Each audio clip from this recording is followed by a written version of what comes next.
Welcome to Brevard News, your home for real news in Brevard County. My name is Kevin Jeffrey, your moderator. Be sure to like, share, and subscribe to our podcast. And we have our co-host, Katie Delaney, the Republican nominee for County Commission seat District 1, and also Christopher Childs, candidate for the Titusville City Council seat 2. And welcome one and all. Our quote for the week is extreme taxation, excessive controls, oppressive government, competition with business, frustrated minorities, and forgotten Americans are not the products of free enterprise. They are the residue of centralized bureaucracy of government by a self-anointed elite. And this is from the one and only President Ronald Reagan. And he really hit this out of the ballpark. And this is what we're seeing happening in our neighborhoods today, and in Titusville and the Brevard County as well. We have a lot on tap tonight, and so a lot going on in Brevard County. We'll start with Cindy Roberts and Rick Lacy. They continue their manipulations. Now, you may not know it, but Cindy Roberts and Rick Lacy are over what is called BREC. And so now they are continuing their manipulations, and they're manipulating the election in Titusville. Now, what they did is they actually vetted, or they didn't vet, but they wanted to endorse a candidate in city council seat 2. And so they didn't really consult or vet the candidates. They just decided they were going to endorse. Now, because of this, one of the prominent people in BREC, Alan Ross, called them out. And just to show you when you're guilty, they didn't even want to put this on BREC's website. He wanted them to publish this letter on BREC's website. They refused to publish it. Now, he gave me permission to be able to tell you about it. Now, notice what he says here. He says, message to all BREC members, election interference on our side of the football. I'm writing today to call out election interference on our side of the football yet again. This one, in my opinion, is disgusting. I recently received the BREC meeting notification, which noted that 3 motions were accepted by the board for BREC's endorsement to be voted on at the September 16 meeting, which is tomorrow. And you would think that they would stop and don't do this, but they're going right on with it. In particular, motion to discuss me. Here it is. Cindy Roberts made a motion to endorse Sarah Stokel for Titusville City Council seat, and Robin Ricker seconded the motion. Cindy Roberts should know better. We all need to call her out. I agree. This is out and out election interference. There are 2 Republicans in this race. There are no other candidates. As the vice chair, she should know better. Why would we ever endorse a candidate when we know a Republican will win the seat? Cindy Roberts led a failed effort to run a vetting committee. I asked her who vetted her candidate. Good question. Well, she tried to vet Chris, who was in that race, after the fact. He received this letter from Cindy Roberts just last week, after they had already voted to endorse. These are shenanigans. And so Alan continued. He says, who vetted their candidate? This is exactly the kind of corruption we should clamp down on. I call on the board, with Cindy Roberts recusing herself, to do the right thing and not only allow this motion to not to get to the floor. I have no horse in this race. And he says, I live in District 3, and he continues. And so this is really a problem, that you have this corruption going on, and it's why we have the people in office that we have in Brevard County who do nothing. They don't stand for you, the people. And so they've been railroaded in through this kind of behavior. Show me where I'm wrong. Right. This has been one of the hardest things. Being an outsider, being just an average citizen, trying to myself make my way to understand more, to get involved in my community. This corruption that's going on within our own party, it's really troubling. And honestly, it's why I've had such a hard time, because this is some of the corruption that I've been fighting for the past 3-4 years. Trying to have better processes, even within my own party.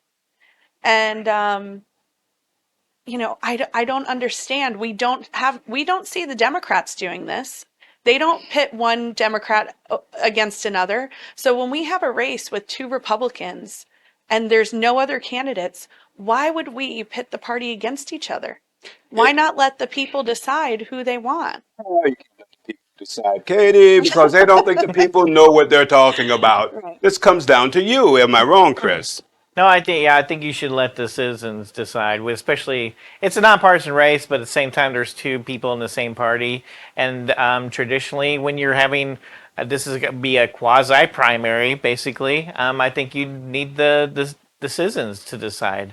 There's information about us all over the place. We've given, we've done endorsement forms for other organizations, and we've put all this information out there. Newspapers have contacted us, got all sorts of information about us. The voters have that information, and I think they should be the ones to decide who in a specific party can represent them. So, for those of you who don't know, BREC stands for the Brevard Republican Executive Committee, and it's a consortium of all of the Republicans in Brevard County. So, my question is this: why Sarah Stokel? And what went into your thinking to make this decision? And like you say, it's a matter of the people deciding for themselves who to vote for. Why did you do this? And so this is really, it gets to, and the reason that we covered this is because it gets to the heart of the matter of the problems going on in this county. Are you going to have your people selected for you by a handful of people, or do you get to make the choice? And that's the issue. And that brings us to John Tobiah. We don't want to let you go, John. We haven't forgotten about you, brother. And so we remember you have a sterling record here. You created a list of 200 plus people that you gathered information on, and we're still trying to find out, John, why? What were you doing with that information? And it really looks like an enemies list, but I don't want to say that, John. Come on and tell us so we can know for sure. And you use government staff to grade papers at Valencia College. Now, okay, one thing, John, is one issue, but two, and then there's a third, that you were investigated for pretending to be Tim Bobonic. John, this is not looking good. And then, John, you also I guess the county attorney gave you permission to drink in your office. John, this is not looking good. And I think that the people realize that was not good and that you're not a good person. Come on and convince us otherwise. Maybe we're wrong, but we really would like to know, particularly, what were you doing with the information you got from these 200 people? This is a serious issue. I would really like to know. And I think the people of Brevard County want to know as well. Titusville City Council, they just continue to do their thing. And I guess it's just what it is until we get better people on the Titusville City Council. The proposal to raise taxes. And so this is from Trenton Mansfield, and he gave us this information that they voted in the past year that they would have raised out taxes to 2023, 6.8% or above rollback rate. In 2022, they voted 9.81% above rollback rate. In 2021, 5.19% above rollback rate. 2020, they did the same thing. 2019, 3.01% above rollback rate. 2018, 9.19% above rollback rate.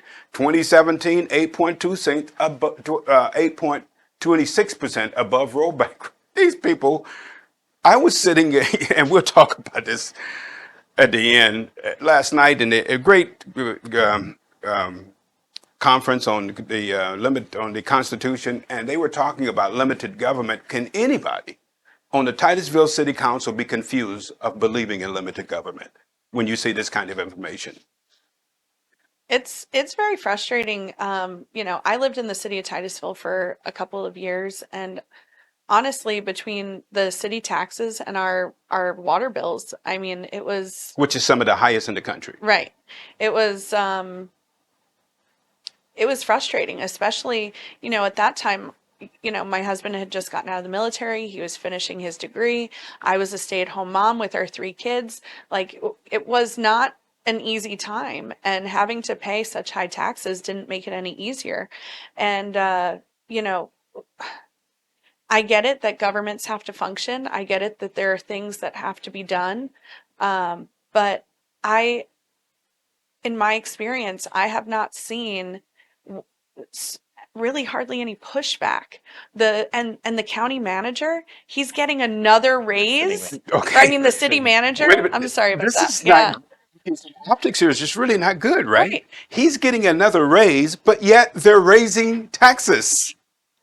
So $18,000 a month. He can't manage on that. Like, why does he He's need already another? one of the highest paid city managers in this county. Right.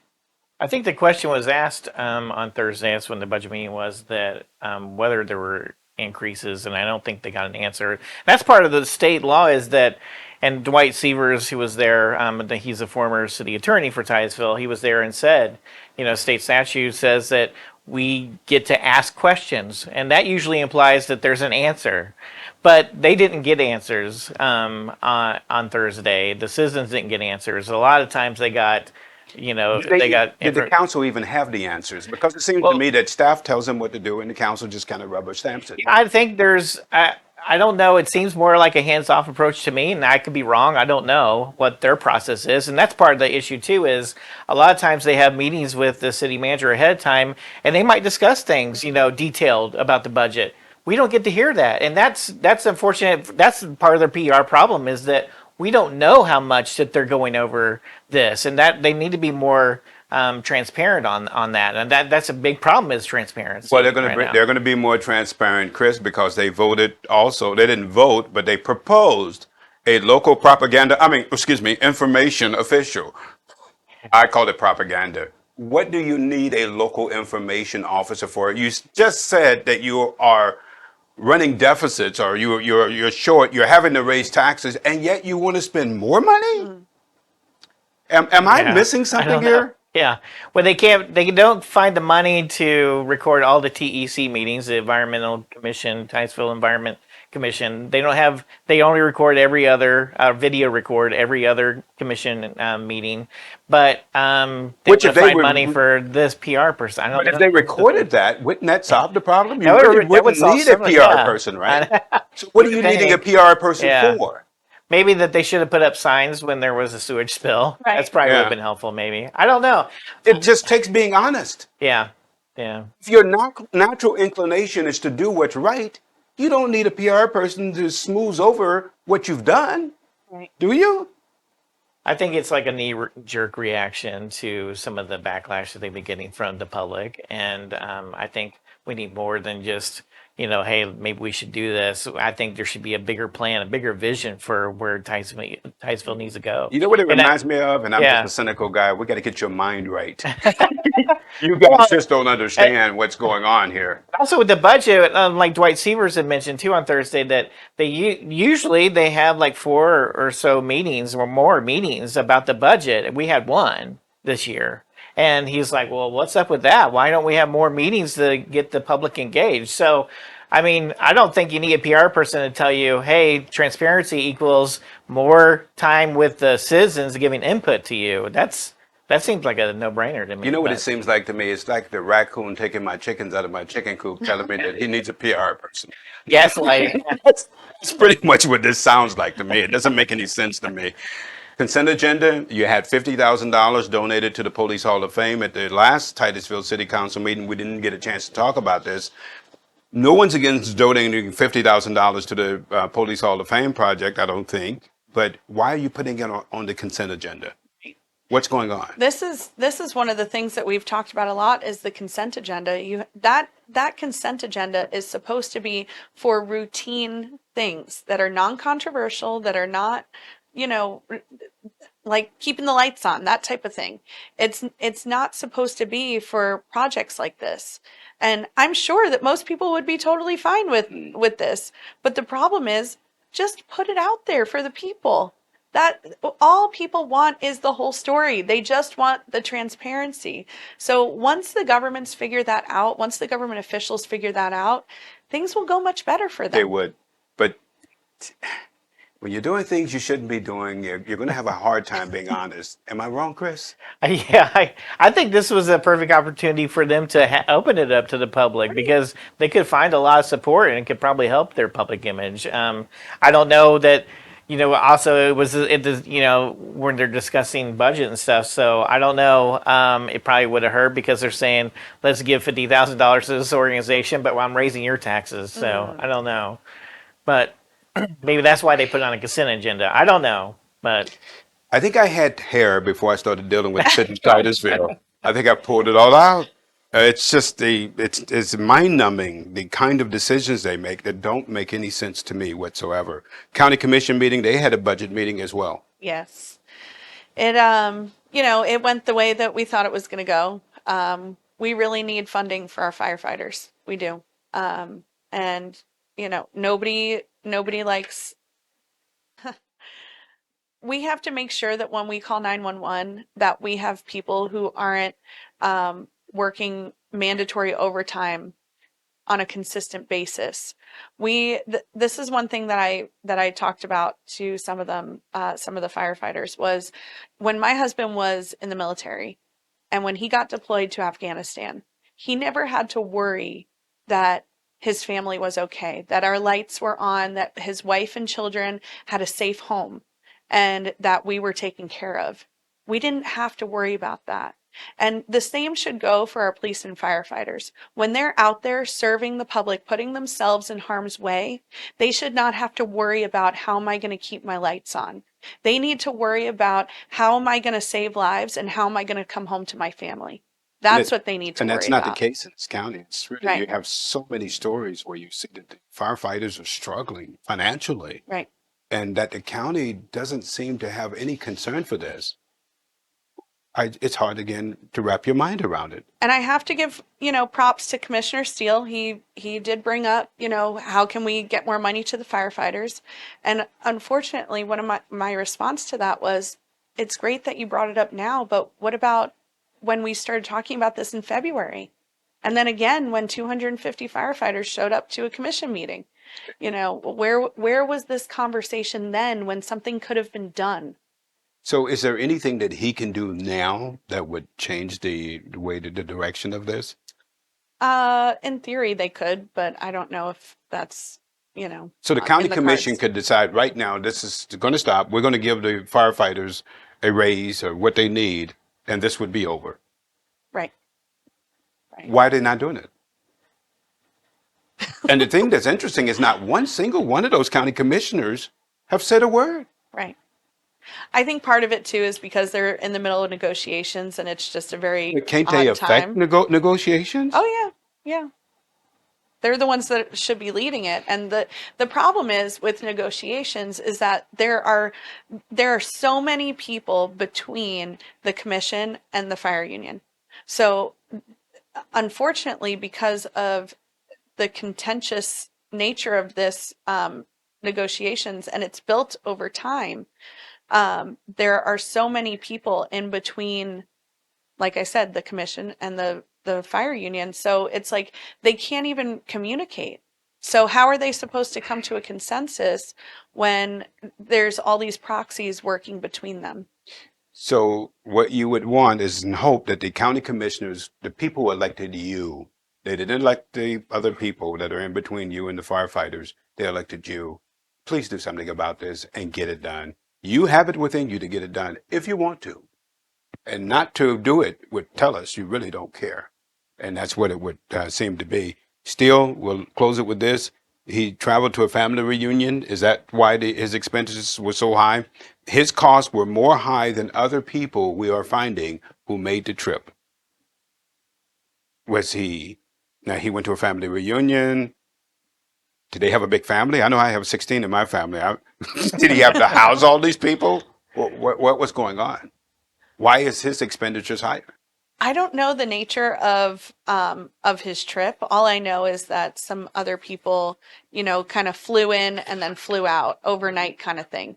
And so I don't know what the difference was there. But it's, the only thing is if there were needs for whatever reason for him to travel longer, should that really be on the taxpayer's dime? I used to travel for work every week. I would travel, across the country, sometimes to California, Arizona, and I always flew. Even if it was up to like New York and stuff, I flew up to New York. I worked at NYU Langone. I would fly up there, and it was the fastest, cheapest way to get up there.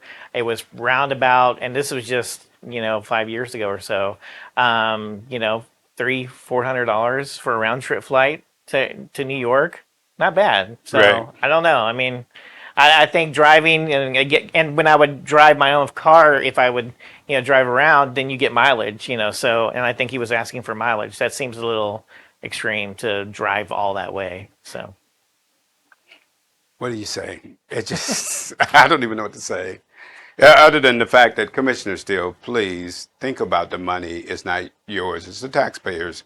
And hopefully you could be frugal with that money as much as you are, hopefully with yours. Upcoming events, County Commission this week. Yes. What's happening? Negotiations are this week. They're on Okay. Monday. Okay. And then we have our county commission meeting. And there's also on Friday a debate for North Brevard at the Searstown Mall. I don't know what What's it? Friday's date is. well, it's 27, so it's a week Oh, from Friday. 2 weeks from now. Sorry about that. Friday, yeah. Yeah, it's I the know, they can't run 27th. together right now. Yeah. Should be interesting. Hopefully you'll be able to come and see that. And then also with Titusville, what's going on in Titusville? Planning and Zoning Commission this Right. meeting Okay. this week, and just come out and see us. Yeah. Okay, that brings us to my 2 cents. I went to the Constitution dinner last night, sponsored by the Republican Liberty Caucus. There was a lot of talk about limited government, which I thought was interesting. I was struck by the irony that as I looked around the room, I could locate very few government officials in the county who actually believe in limited government. Just this past week, Sarah Stokel, who is up for re-election in Titusville, and the city council suggested yet another tax increase for the citizens of Titusville.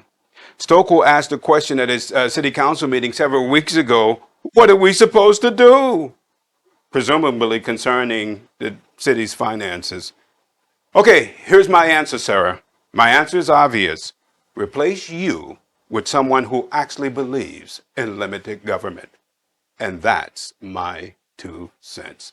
Thanks for joining us on this episode. You have a wonderful week, and be sure to like, share, and subscribe to our podcast. We'll see you next week.